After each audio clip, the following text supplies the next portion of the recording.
Hi, and here we go today. We're starting with Psalm 17, and it's again one of those calls for deliverance. And you see, again, we seem to see the same motif over and over again, but I don't think it can be reiterated too much. Hear the right, O Lord, attend to my cry, give ear to my prayer that goes not out of feigned lips. I'm not pretending here. I'm not, just repeating myself. There is a sense of urgency here. Thou hast proved my heart. Thou hast visited me in the night. Thou hast tried me and found nothing. The idea that sometimes we Christians don't want to be tried. We don't want to be judged. We don't want to judge one another. And sometimes we don't even want to judge ourselves. I'm saved and I'm going to heaven. But here, it's the idea of character. Used to be many years ago, Christians were more involved with their character. What they said, what they did, how they lived, how they stood. And there's still a lot of that, but we get more into what can I get from the scriptures? How can I grow my life? How can I make my life better? Sometimes the best way to make your life better is to make strong characteristic choices within yourself. It isn't just how can I make more money, or how can I fix my relationships, or how can I always be up on my game at my job or something, but how can I change characteristics? What in me is working, what in me is not? And I think that's where he's going to. This isn't just righteousness for salvation. It's, am I growing as a human being? Am I progressing? Do you see any wicked way in me? I called upon thee, for thou wilt hear, O Lord. Incline thy ear unto me and hear my speech. There's a communication also with God, not just a one-way talk of handing up a prayer, but you're waiting for a response. And that response should also come from reading of the Word. I love the poetry that he gives here. Keep me as the apple of the eye. Hide me under the shadow of your wings. Very strong and beautiful poetry here. We still use those words today. Apple of my eye, the shadow of my wings. I love that he uses some imagery here when he talks about sin. Like a lion that is greedy for his prey, as it is with a young man lurking in secret places. That there is a sense of, you can imagine, a lion that's lurking about trying to find a prey, trying to find someone to take. And there's young men that are doing this. Arise, O Lord, disappoint him, cast him down, deliver my soul from the wicked, which is thy sword. Deliver my soul. He's not looking to deliver himself. He's looking to the Lord to deliver him, but also he's looking to grow his character.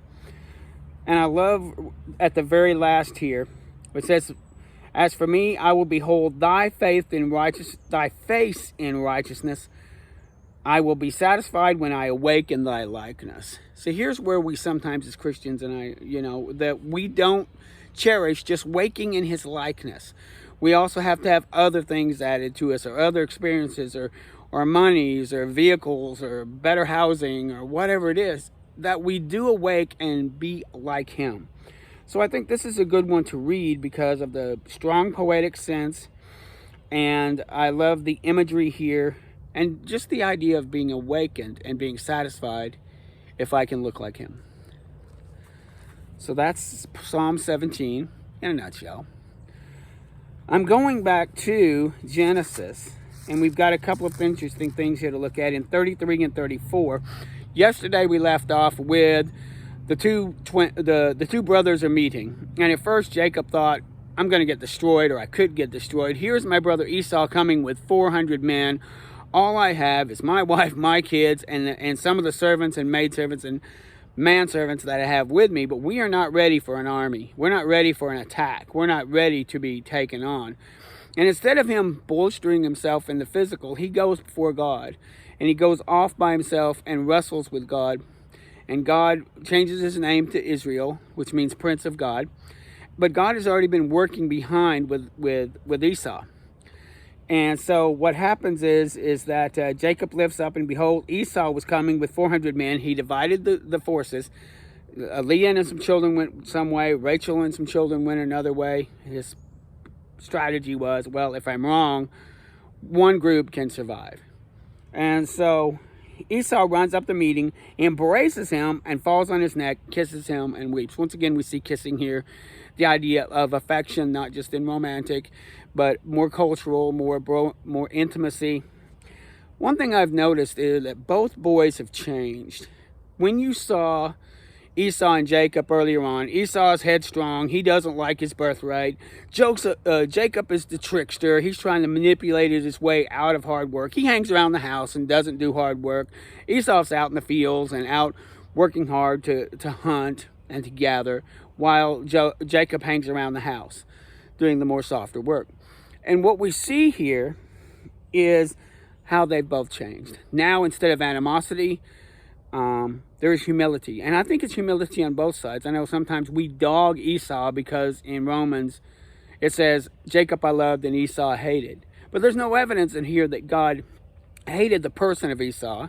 He even lifted up the Edomites and told later on the Israelites not to attack the Edomites, that they were of Esau. But it's God has chosen one of those two that his line might go through, that the promise might go through. It's all about the promise. It's not about the persons.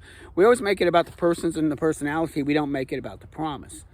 So here we have Esau comes along and he looks at all this stuff and he goes, what meaneth all this stuff? You brought all this stuff first. Well, that's a gift to you. That's what Jacob was saying. He goes, man, keep your stuff. I got my own. I'm good. And Jacob's like, no, keep it. I mean, there's this sense of humility of they just wanted to be together. This undercurrent of, brother, I'm good. No, brother, please take my stuff.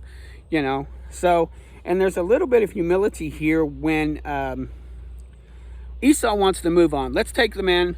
Let's get everybody moving. We'll go back to my area.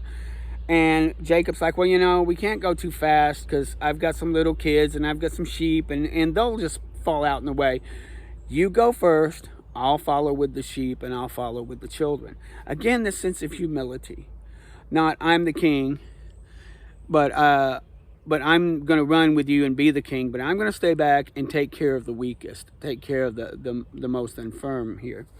So let my Lord, I pray thee, pass over before his servants, and I will lead on softly. Once again, types of humility. Again, the heart change of Esau and Jacob here. So I think sometimes we get too hard-hearted with these biblical characters, and we don't see what the evidence is saying of changed heart. Did Esau ever worship Yahweh? Did he ever go to heaven? I mean, I don't know all those answers. I do know that it's very possible that he did come back to Yahweh because of the changing of hearts. I don't know many other gods that do the change of heart thing. Usually they're pretty stoic about just do this, this is how you worship me. If you see change in someone's life, look for God. Look for the God of Abraham, Isaac, and Jacob. Look for Jesus. So here, there's all this evidence of this. He goes down, he finds a place near Sukkoth, and he sets up his tent near a place. It says here, and he bought a parcel of land, and he spread his tent out at the hand of the children of Nahor, Shechem's father, for 100 pieces of silver. So he's found a place to live in the area, and it's near the children of Nahor, Shechem's father. So he's near another group of people. We're going to see that coming up to be a problem here in chapter 34. But also I want to say that we can't also tend to group things together. We're covering a larger span of time over a very few verses. I don't think this happened right off the bat. I think he stayed with Esau a while. And again, implications because of some of the things that are going to happen in the next chapter. But he goes and finds a place, he sets it up, and he is now facing the city, and he's dealing with the children of Hamor. So we get in the problem of the next chapter. This is about the rape of Diana. She was defiled. Now, I don't know how old Diana was, but I kind of did a little analysis of where she was.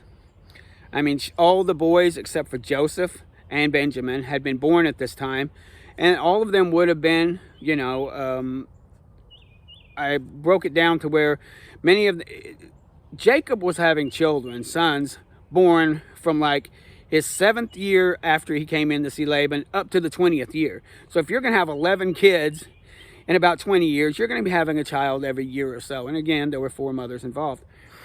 He had 6 kids under Leah. He would have one more he has one right now with Rachel. He'll have another one, Benjamin, coming up soon.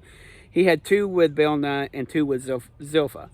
So he had 11 kids so far. And he had Diana. Now, Diana was born after all the boys except for Joseph. So I figure out that she could have been 10 years younger than the oldest boy. So if we allow for a decade or for some time to have passed here, Diana, it seems like she's grown up. She's become a young woman. She's become a beautiful woman. I'm saying she could be anywhere from 14 to 18.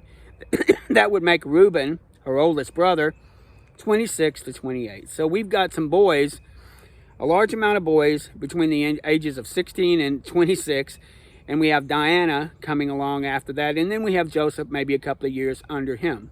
Again, there's kind of speculation on this, but we tend to follow this pattern of based on births and based on the probabilities of having a baby every year. Seems like these women were really fertile. And so you probably would not have a woman have 2 births in the same year. But here we have Diana and the prince. And when Shechem, the son of Hamor, the Hivite prince of the country, saw her, he took her, he laid with her, and he defiled her. And this is looked at to be a rape. This wasn't consensual. And again, we see this same pattern later on with when we were dealing with Abimelech, that somehow the social mores of the time were really kind of screwed up. The fact that, oh, you couldn't take you had to kill the husband to get the wife, but if she was unmarried, she's free game. But we don't want to do adultery. I mean, we kind of see that in our culture too, where we play fast and loose with, well, you can't do this, but you can do that. You can't do this, but you can do that. You can't cheat on me, but you could, it's kind of crazy. And we see that here. And this man took this girl. She could have been anywhere, like I said, 14 to 16, 17, but that would put Judah at 26. Simeon would have been about 24. Levi about 22, Judah about 21. Dan would have been 19, 18. Naphtali 17. You see how that works. Then you have Gad at maybe 14. Asher, Zebulon 12, 13. Between those age ranges. So she had all these big brothers, and here she is got defiled. And it says here that the boys were out in the field with the cattle, with the sheep, and Jacob held his peace until they came in. It isn't that he held his peace and didn't do anything. Maybe he had a plan. Maybe he was going to go and deal with this himself. Once again, here comes that word implication. But it says that he held his peace until they came. And Hamor, the father of Shechem, went out to Jacob to commune with him. And the sons of Jacob came out of the fields, and they heard it, and they were grieved that there was great folly in Israel in lying with Jacob's daughter. This thing ought not to be done. So they're going to kind of be social justice warriors, and they're going to kind of take this on themselves. Hamor communed with the boys and said, communed with Jacob, the soul of my son Shechem longeth for your daughter. Give her in marriage, and we'll make marriages with you. Part of this also, you'll see later in the scripture, is if you married, everything of yours became theirs, and everything theirs. This was also a financial transaction. For Jacob and his boys, all of their stuff would become theirs, and all of their stuff become his. You've just expanded your power base in marriages, because that's what marriages do. If I married somebody, if my daughter married a son of somebody in that time, then my checkbook becomes his checkbook, and his checkbook becomes mine, and my sheep are his sheep, and his sheep are mine. And you've got to really know if that's what you want to do. This is why later on we'll find that the Israelites stayed within families, because it made it easier for inheritance. It made it easier for growing families to solidify and stay under, kind of one roof, one kind of organization, under Yahweh, under Jehovah. But without that protection of Yahweh, Jehovah, without the protection of the God of Abraham, Isaac, and Jacob, anything goes. You're getting, it says not to be unequally yoked with unbelievers, but it's exactly what would be happening right here. So they're wanting to do this, plus his son has the hot for this girl, and he doesn't even realize what he's done. Maybe he has no guilt about it. Maybe that's how men do it there. Again, this is a problem for Jacob. And the sons of Jacob answered Shechem and Hamor the son deceitfully, because he had defiled Hannah. We can't do this thing because you're not circumcised. Now here comes the rub. But we will join with you, and we'll take your daughters, and we'll get all this all balanced out. All you have to do is become circumcised. And these words pleased Hamor and Shechem, Hamor's son. So the king and the prince thought, okay, that's not a bad deal. We'll all get circumcised. Then it says later on, that whereas when he's selling this to the people of that area, Hamor and Shechem went to the city gates and communed with the men there, saying, "These men have lived peacefully with us. Therefore let us dwell, and let them dwell in the land. Behold, it is large enough for them. We'll take their daughters, and we'll give them our daughters, and our men will consult with them to dwell with them as one people," again, as one people. But you don't see that they're going to become Israelites. Actually, the Israelites will become Shechemites, Hamorites, whatever they're going to call themselves. You kind of see the problem that's coming along here. And thereby you men, and shall not their cattle and their substance and every beast to be ours. Once again, this is not just my son loves your daughter. And so they're like, if you'll just get circumcised, if you'll just follow this one little thing, everything they've got will be ours. That's the game. But the sons of Judah couldn't make this play. They didn't have the authority. That's something that Jacob should have done. But the sons are talking and making this deal, not Jacob. And so what happens is that the men do this, and they're in pain, and they're sitting around in pain for a few days. And that's when it came to pass on the third day, and these guys are in great pain, that two sons, Simeon and Levi, again, that's son number 2 and son number 3, and this is, Diana's brothers, because Diana was born of Leah. And so they're taking this very personally, and they're taking it on themselves. Each man took his sword and came boldly and slew all the males, which would have been easily to do because they were in great pain.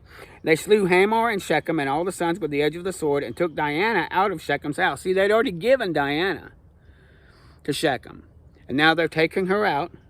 And the sons of Jacob came upon the slain and spoiled the city. And I'm getting the idea that the sons of Jacob here is not all the sons, but it's these two sons. Because later on, this is mentioned when Jacob is blessing the sons, when he's about to die, and he's blessing the sons of Joseph at the same time also. And so he mentions what's happened here, and he holds Simeon and Levi accountable for that. He holds Reuben accountable for something else. So the thing is the problem is that this was not done, and it shouldn't have been done, but the sons did it. And Jacob gets very mad with these two sons. He said to Simeon and Levi, which once again backs my implication that it was just those two boys, that they shouldn't have done these things, because his point was, we're few in number. You think we're hot stuff because we're out here and there's 11 of you and 1 of me and I've got all this stuff. These guys could pounce on us. They've got power. They've got warriors. And when we make a stink with them, and you've got all these you've got the Canaanites and the Perizzites and the Jebusites, all these other ites, they're going to come at us. I don't know what Jacob was planning to do about this, and maybe he was planning to do nothing about this. I don't know. But all I know is the boys said, should we deal with our sister as a harlot? So there's a lot of family problems here. If anything, we also realize that Jacob's got family problems. Not only with his wives, but with the concubines, and now with all the sons and this one daughter. And God kind of just leaves that there, except for it's referenced again at the end of Genesis when we're dealing with the blessings from Jacob to the sons of Jacob. So what do you take from this? Well, history, the story.